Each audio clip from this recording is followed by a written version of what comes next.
How to use Temu wallet for checkout. In order to use Temu credit balance during a checkout, process is largely automatic, but you can manage the applications of fund manually if needed as well. Open your Temu app and start shopping. So you could just browse item on Temu app or website and add item to your cart. So let's say I'm just gonna go ahead and start adding these items to my cart, right? Then once the items has been added to cart, I'm gonna go to the cart section. There I will be asked to provide in my billing address if I've not entered that. Then on now then what you want to do is simply proceed to checkout, right?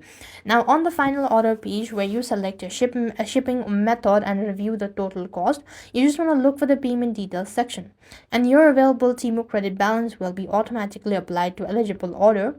Then you could reduce the total amount due to, adjust the credit amount, and select a primary method as well.